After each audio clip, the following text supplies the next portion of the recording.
we are going to start on chapter 10, section 4, talking about inscribed angles.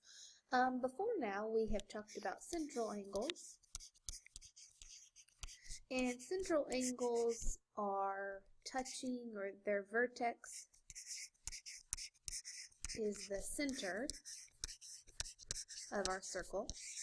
So today our inscribed angle is going to be a little different. It's an angle that has a vertex on the circle and two sides that are chords. So if you look into this circle, I have drawn my vertex M is on the circle, the exterior of the circle.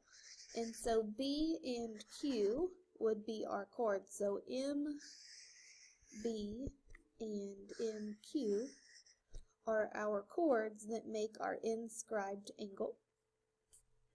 An intercepted arc is the arc or part of the circle, the inscribed angle, and I just use the word eats. So because my inscribed angle is BMQ, the last two letters of that angle are actually the intercepted arc. So if you think of football, intercepted means, taking away.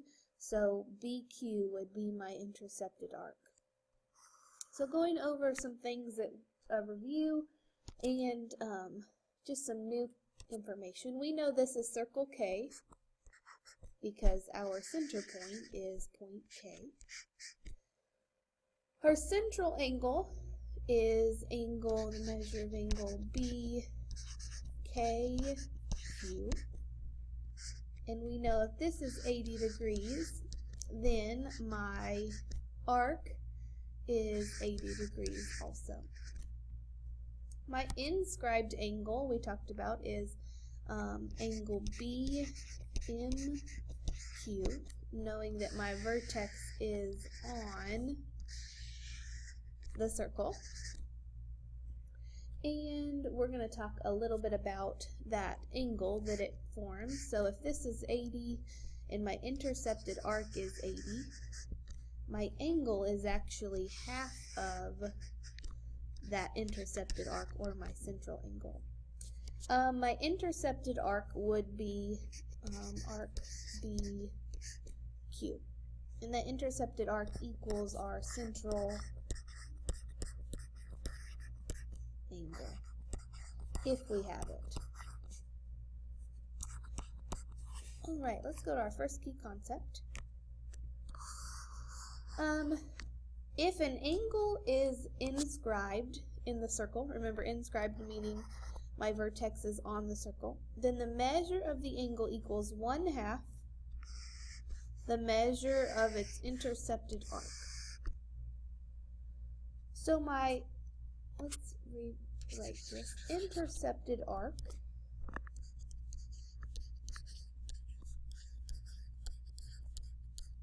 will always be greater than my inscribed angle. So two ways you can look at this. The first equation, if you're asked to find your inscribed angle, you're going to take 1/2 of your intercepted arc. Or if you're asked to find your intercepted arc, you're going to take 2 times your inscribed angle. So if my angle was 25 degrees, that means arc AB would be 50 degrees. Simple as that. Alright, so for the first one, we need to find angle X. So the measure of angle X, and I'm just going to redraw angle X because that helps me find my two endpoints, which is W and Z. So remember, the measure of angle X equals, so I'm going to use this equation right here, 1/2 of my intercepted arc. Well, my intercepted arc is the arc between those two endpoints. So I'm going to say the measure of arc ZW. So since the measure of arc ZW is 86, the measure of my angle X is going to be 43 degrees.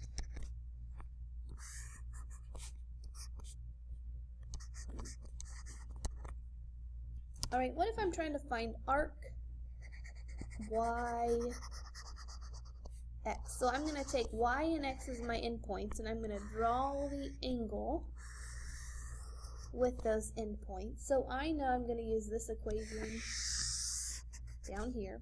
So my intercepted arc, which is the measure of my arc yx, that's going to equal 2 times my inscribed angle. The inscribed angle is going to be the measure of angle x, z, y. So 2 times my angle, the measure of my arc, and remember that arc is always greater than your angle, is going to be 104 degrees. Alright, go ahead and stop this video and try your checkpoints real fast. And there are your answers to those checkpoints. Alright, next page. If 2 inscribed angles of a circle intercept the same arc, so if I'm looking at angle DCA, and I'm also looking at angle DBA, you notice both of their endpoints are D and A, so they're sharing that intercepted arc. So if 2 inscribed angles of a circle intercept the same arc or congruent arcs, then the angles are also congruent. So 2 angles eat, remember that word that we use, the same arc, then my angles are congruent. And it really looks back at that theorem that we just learned about. If this was 50 degrees, I know that this angle would be 25 degrees, and so would this angle because of the theorem, so that since they're both 25 degrees, that means that those angles are congruent. Alright, so we need to find angle R, so I'm going to redraw over the top of this angle. So I have angle R, and I also have angle S. And angle R and angle S both intercept QT, arc QT, which means I know that the measure of angle R will equal the measure of angle C, or S, I guess. I'm sorry, I don't know where I got C from. So because they're equal, I know that I can set them both equal to each other. 12x minus 13 equals 9x plus 2. Subtracting 9x from both sides. Adding 13 to both sides. Canceling, I would get 3x equals 15. So x would equal 5. But I need to solve for the measure of angle R, so I'm going to plug it back in over here. So 12 times 5 plus 13, or minus 13, sorry. The measure of angle R is going to equal 47 degrees. Well, if this is 47 degrees, how could you find arc QT? Well, we know that our arc is half of our inscribed angle, so we know that the measure of our arc QT is going to be 47 times 2, which would give me 94 degrees, just a little extra. Alright, go ahead and solve your checkpoint right below that. Alright, our next theorem is theorem 10.8, and just a little more logical and common sense. So the inscribed angle of a triangle intercepts a diameter or a semicircle. So I have angle FGH. Notice it intercepts the diameter or a semicircle. There's my diameter at the 2 endpoints, and there's my semicircle. if and only if the angle is a right angle. So if I intercept a semicircle or a diameter, I know that angle G has to be 90 because my intercept or my inscribed angle is twice times 2 my intercepted arc, which would make sense because a semicircle is always 180 degrees. So our rule, if the intercepted arc equals a semicircle, then the inscribed angle will be 90 degrees. And notice that FGH now becomes a right triangle. Just a little extra. All right. I need to find the measure of angle B. And I can look at that picture and say triangle ABC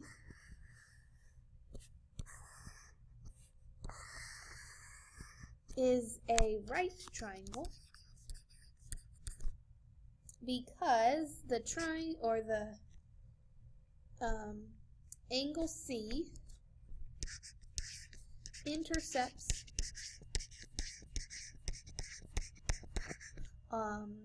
our diameter or our semicircle. So angle C, if you notice, intercepts our semicircle here, which in turn makes angle C a 90-degree angle. So I have a triangle, and I know from the triangle sum theorem, all of my angles add up to equal 180 degrees. So because I have all three angles, I can say x plus 4 plus 8x minus 4 plus 90 equals 180 degrees. So if I combine like terms, I get 90 plus 9x equals 180. Subtracting 90 from both sides, 9x equals 90, so x equals 10. And then, because I'm asked to solve for angle B, I'm going to come back over here. Angle B would say 8 times 10 minus 4. So the measure of angle B is going to be 76 degrees. So because angle B is 76 degrees, it intercepts arc AC. So what would the measure of arc AC be? Well, I know that it's 2 times the measure of angle B, which we just found. So 2 times 76 equals what? Alright, so if you will stop your video and do your next checkpoint. And here is your answer. Alright, we're going to stop this video just so we don't have to cram in our last thing, and that will be on part 2. So we'll see you back then.